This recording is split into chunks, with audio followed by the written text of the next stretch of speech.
Hello everyone, this is Dr. Arkja Singh from the School of Business Management at IFTM University. And today I am going to talk to you about one of my very favorite topics from the subject communication, that is Paralanguage. So many of you might have heard this word for the very first time and thinking like what even it is. So let me tell you the definition first. Paralanguage is the voice intonation that accompanies speech, including voice pitch, voice tone, and the rhythm of the speech. That was a bit complicated, right? So let's look at the slides, and we have this picture where we can see that paralanguage is the way in which you say words, the volume, the pitch, the speaking rate, the voice quality, the works.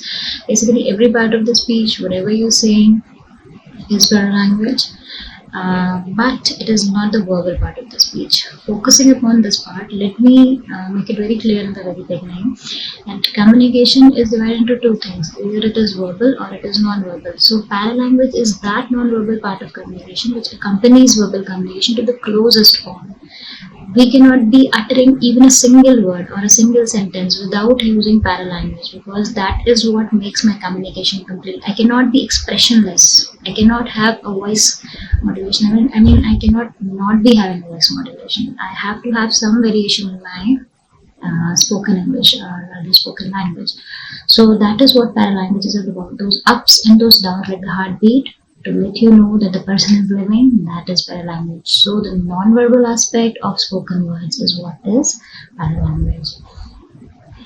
Looking at this picture, what has come in your mind? Like, it's an old picture from a comic strip, and right down there is this dialogue which this woman in pink, which is quite bossy, and she's saying it in a bossy tone, this blue to this hearing blue, and the dialogue is, "This memo you sent me is all in caps. Why are you yelling at me?" This depicts that whatever the mail this blue lady has sent to this pink lady means that there has been something, whatever the content was rather, was not paid attention to, and the part that became important was that all of the content was written in capital letters, which made it look like that she was probably shouting or yelling at her. If you're not able to get this one, if you might be remembering those comics we used to read when we were kids, like Archie's, or I remember there used to be Mandrake and Phantom, or maybe you might have read some other comics. But in those comics, there would be these graphic presentations where there's one goon beating the other, or the hero is beating the goon, and there is this pow and this thud and this is like shown. So it will be like a graphic representation, and those dialogue box there would be written pow in capital letters in all broad. So why like that? Because they wanted you to pay attention to the part of the impact of that punch, how hard did it hit. So that is why it used to be in capitals and it used to be large. So it made you understand that this punch was really hard. So it's basically about not about what you said, but more about how you said it. Moving on, next we have the components of paralanguage. Like, we are discussing paralanguage, but how do we know what is actually paralanguage? Just the definition and examples are not enough. We need to know in depth what is it about. So the first one we can say is the quality of voice, your quality of voice, which includes three things: the tone, the volume, and the pitch. Tone is basically about how nice you're being, how friendly you're being, how arrogant you're being. So that is where we can say that tone is connected to the attitude of the person, whichever attitude that person is carrying towards the speaker or the conversation with. So that attitude is mostly reflected in the tone. Whenever you are being asked a question by somebody you like, you will be like very pleasant, very friendly, and the same question might be asked from somebody you don't like, and you'll be like, what? Your face expression would change and your tone would change, being rude, being friendly, that part. Volume is something we vary our volume a lot when we are in a classroom. Like, we vary our volume as per the number of students in the classroom. There are times when the students are filled to the back, like 100 students, sorry. And then there are times when there are just a meager 30 students maybe, we vary our volume, like we have this volume switch inside of us, and we increase the volume when there are more number of students, and we decrease the volume when there are like a lesser number of students. So volume again is a part of our paralanguage. You have to adjust accordingly. And then there becomes a pitch. Pitch is that part of your voice quality which is very much related to your emotional stability, or emotional state rather, we can say.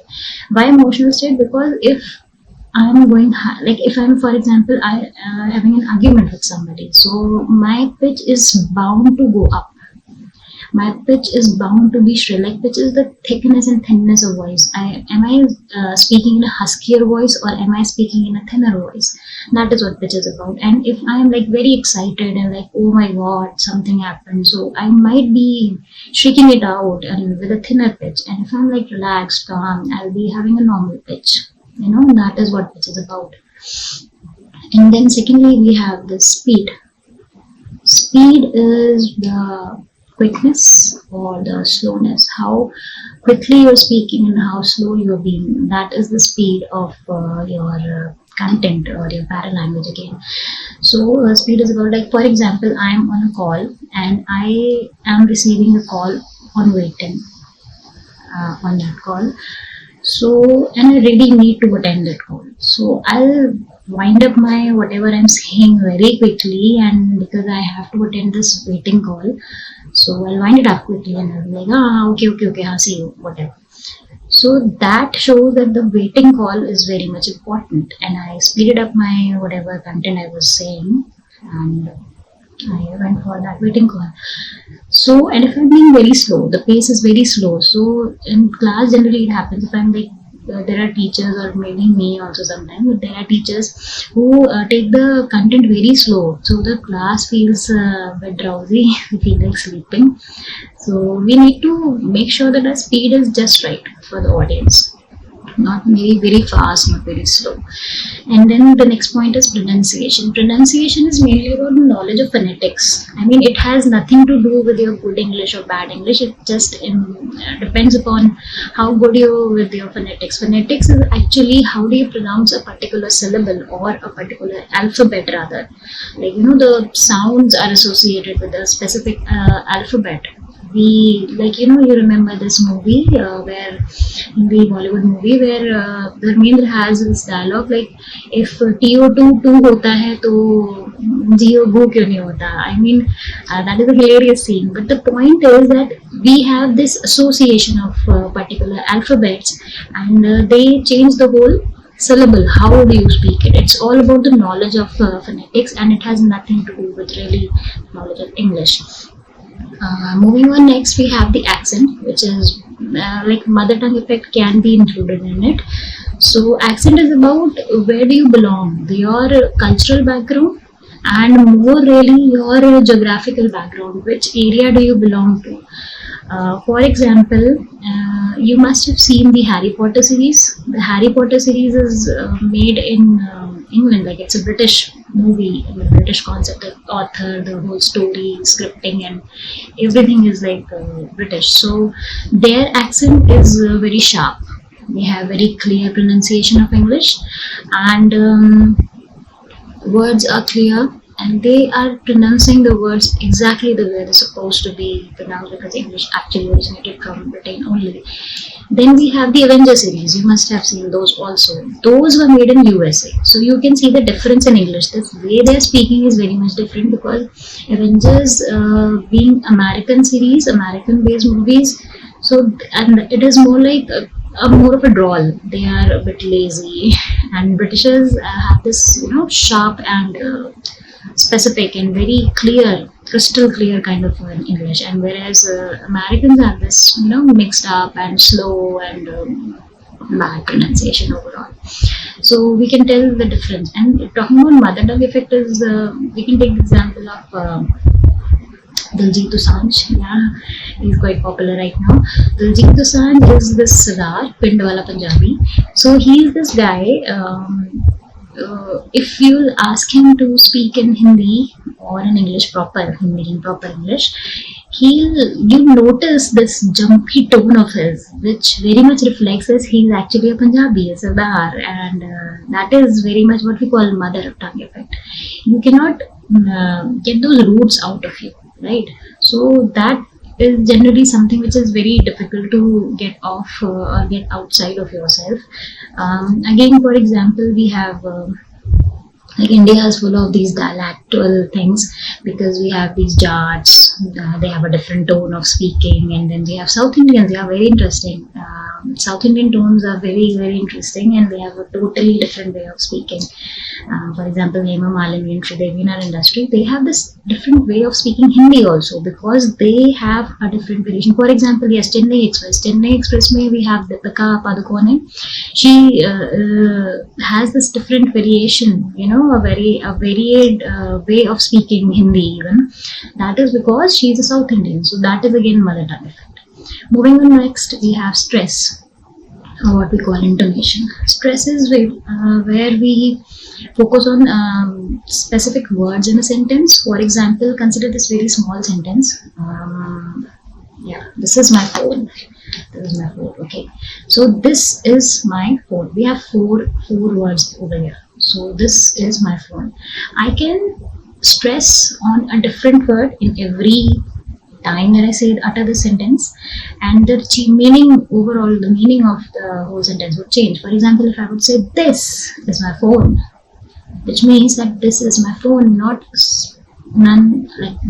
any other, this one, not that one, not that one, this one, this is my phone.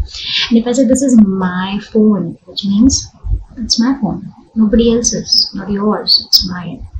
And this is my phone, which means that it is my phone. It's not my keyring, it's not my earring, it's my phone.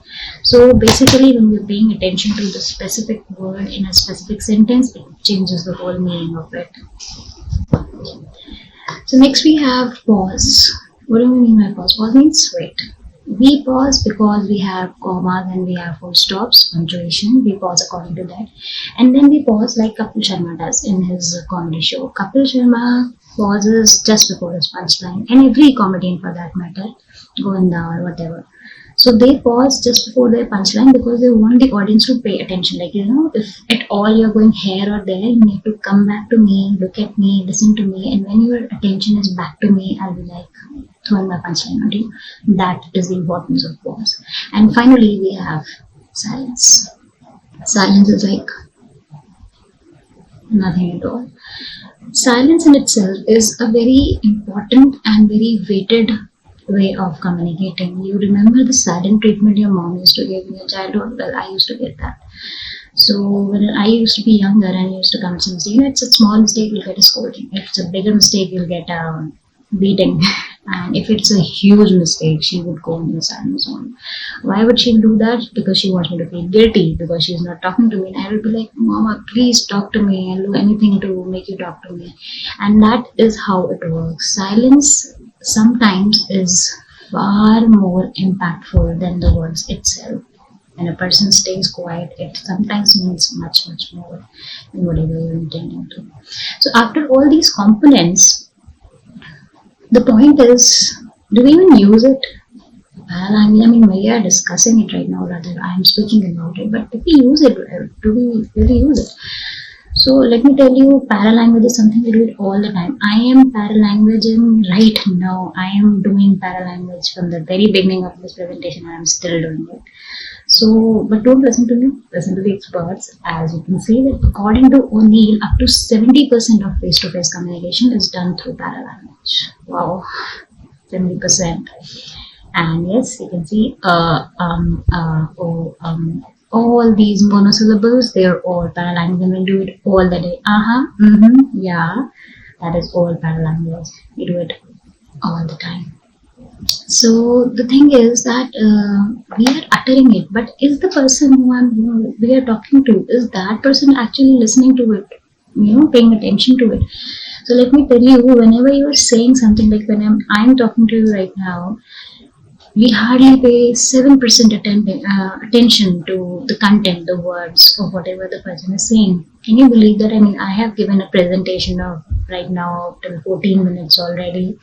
and you hardly listen to just 7% of it. No, the point is that the words keep a weightage of just 7%.